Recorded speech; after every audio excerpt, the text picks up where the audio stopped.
right. Ex-girlfriend hooks up with stranger at party we both attended. Okay. Hey, Billy, on the back nine of life. That's true. My girlfriend and I broke up about 4 months ago after an 11-year relationship. Wow. Sorry to hear that. We share a lot of the same friends, and I knew we would see each other at a friend's New Year's party.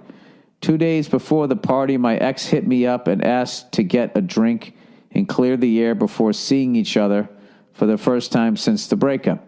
We had an awesome time, and we ended up going out again the next night and had an even better time. She then asked if I wanted to share a cab to and from the New Year's party. I agreed. Well, at the party, she met a guy, and they were all over each other the entire night. Oh, God. She ended up ditching me and going home with him at the end of the night. I have hooked up with a few people since the breakup, but never in front of my ex. And after the previous 2 nights, I was absolutely devastated by what she did.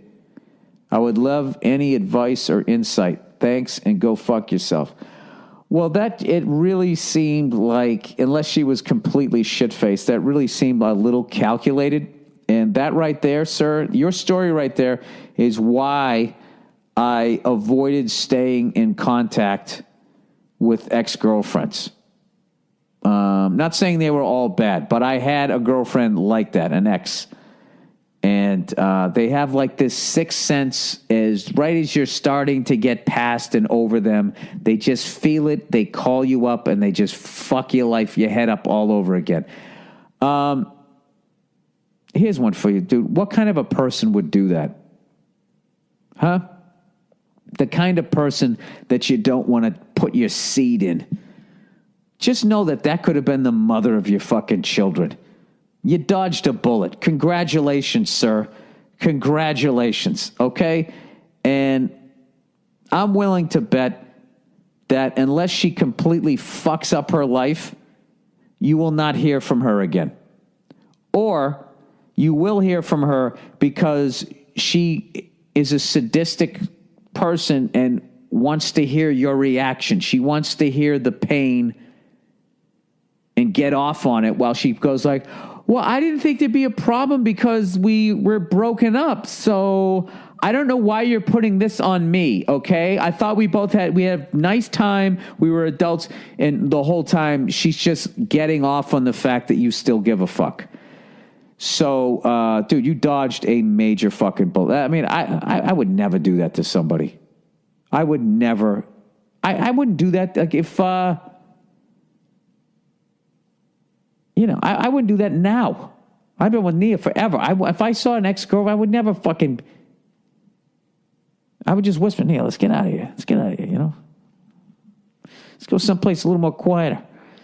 I would never do that to somebody. That's just a fucking asshole, male or female. To do that to somebody is a really fucking asshole thing. I'm sorry that happened to you, but you know what? You know what's great, dude? She's out of your life. She's out of your life. And you know what those people are about? They're like those what about Bob people.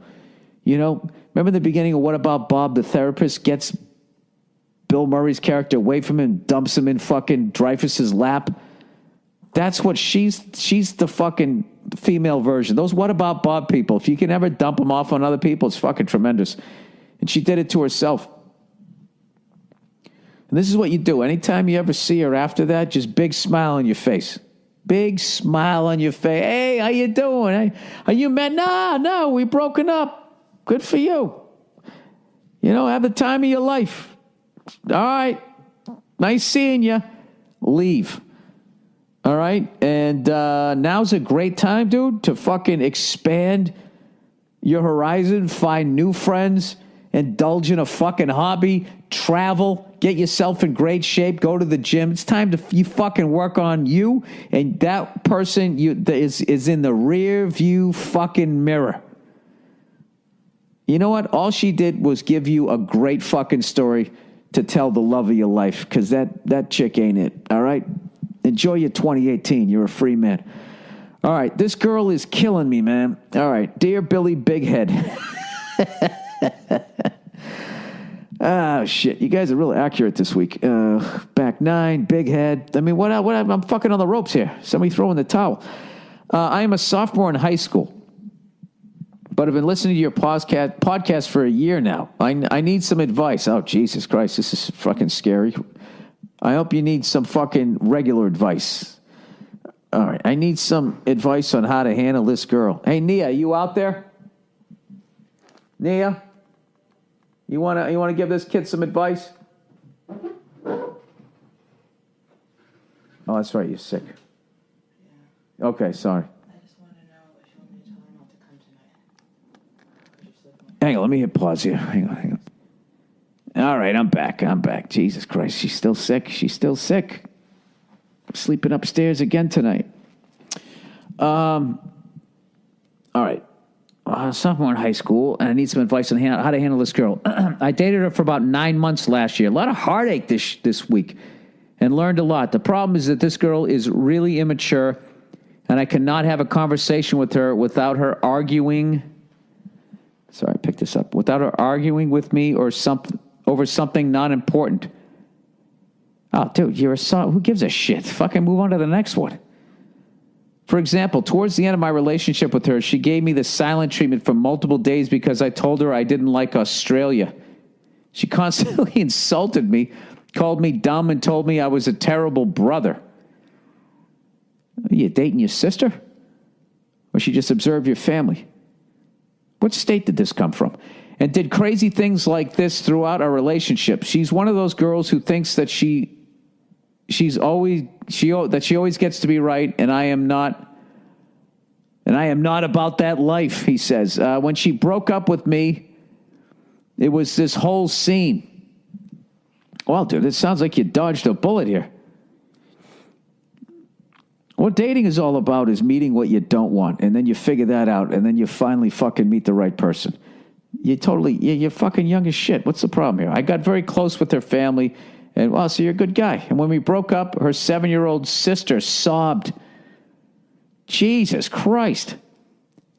Her mom even went to the extent to call me on the phone to tell me I was a great boyfriend and wish that me and her could possibly work things out in the future. Her family adores me to this day due to the fact that I really played up the whole nice guy thing. Oh, what, are you really an asshole? This is where things get even worse. She constantly leads me on, and I fall for it. Yeah, that's what being young's all about. And at a town fair, she hung out with me all weekend. We were very flirty, and she heavily led me on, but when I asked her out, she said she wasn't ready. All right, dude. This, once again, if you listen to the last one, this is why you do not stay in contact with ex-girlfriends. Okay? She doesn't want you to meet someone else until she's met somebody. Or I don't know what the fuck they think. I just know you gotta walk. You gotta walk. All right. The same thing happened a few months later. I have left her alone for the past few months, only talking to her once every 3 weeks, and every time she ends up being mad at me for some dumb reason. An hour ago, she was mad at me for not roasting her and called me pathetic. Roasting her? I'm trying to figure out where the fuck you live. You got a little fair, a town fair, and then you guys also have roasts. I don't know what this is. All right. She apologized all the time for her action, but continues to do the same thing. Should I not even talk to her, or should I forgive her because she's just immature and can't handle her feelings? Any advice would be appreciated, especially if you get the lovely Nia to answer as well. Hope the family's doing great, and go drink a beer. It's hilarious.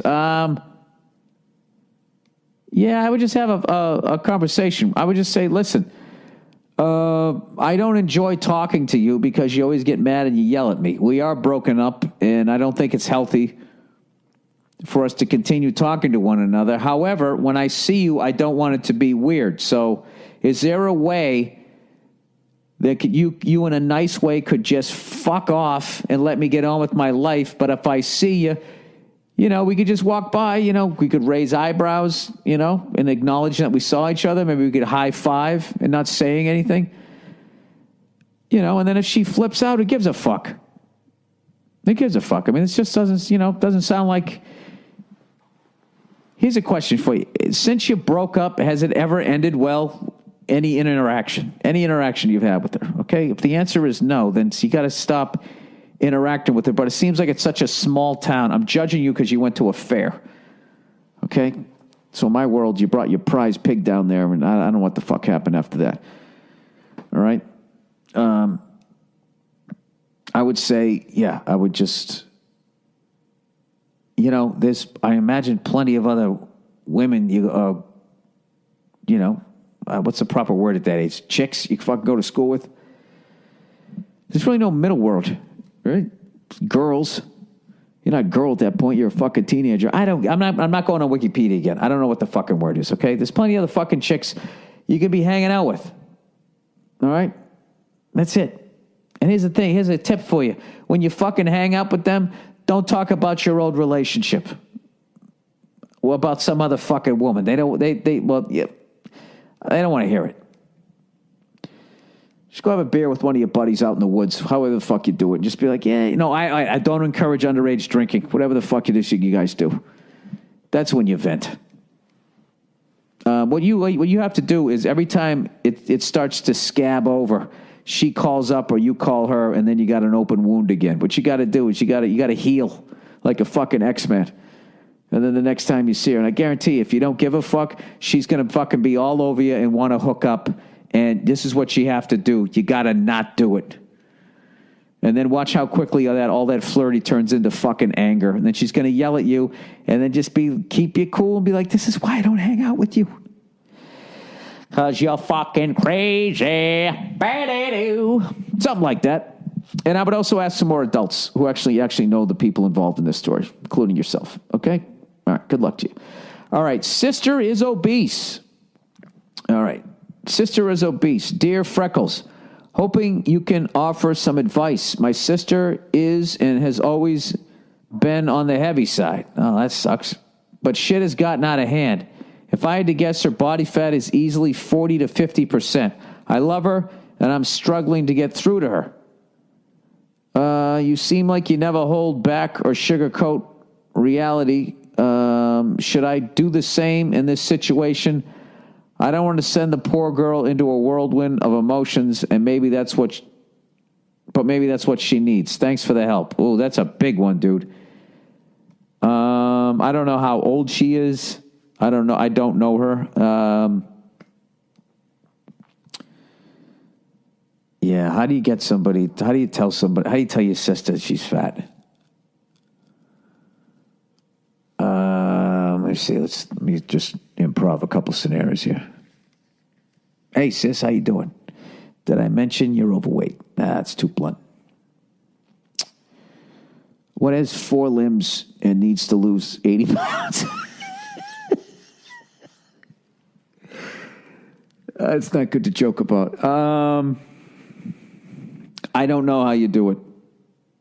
Because I don't know how fragile she is, and I wouldn't want her to go more in that direction, because nobody wants to. Is there a way that you can just start cooking a little more healthy around the house and introduce her or to some stuff, or maybe get her to start working out with you, maybe just go for a walk or something like that? Maybe you just sit down and you have a great talk with her and find out what's going on with her, and you don't bring up her weight. Maybe you work on your relationship with her, and then she opens up, and maybe there's some sort of pain that's causing her to eat like that. I mean, that's like a psychological thing sometimes, from what I've heard on shows that I've seen where people actually know what they're talking about. So maybe you need to get I don't know what your relationship is, but maybe if she feels comfortable opening up to you, just ask her what's going on with her, how's she doing, how's she feeling, blah, blah, blah, blah, blah. And if she, there's something going on with her, maybe she lets that out, and then maybe she brings it up. And I hate how I look. And then you could be like, well, let's do something about it. Maybe I would try that way. But I don't think I would bring up that she's fat. I wouldn't do that. As much as I made those jokes. But this podcast is supposed to be funny, and it's supposed to be fucking ridiculous. So I had to do a couple. All right? What do you want from me? I'm bald with a big head, and I'm on the other side of the fucking golf course. It's where I'm at. All right. That's the podcast. People, if you enjoy this podcast and you'd like to donate, but not without spending a fucking dime, just go to my website, BillBurr.com, click on the podcast page, and just click on the Amazon link. Go on Amazon and buy something you don't really fucking need. It's not going to cost you any money, and I'll get a little bit of credit for driving traffic their way, and they'll be like, Bill, here's a couple of bucks. That's it. All right, everybody, I'm going to go drink my face off because I'm not an alcoholic. No, I'm going to go do a set. I'm going to go do a set because I'm going to be at Cobb's Comedy Club next Saturday night after I do Kevin Pollak's show. He's going to be interviewing me or whatever. So it's going to be fun. I love that guy. So I do anything for him, including going up to San Francisco to hang out with him, doing a show. All right, that's it, everybody. Belching here. I'll check in on you on Thursday. Go fuck yourselves and have a wonderful couple of days.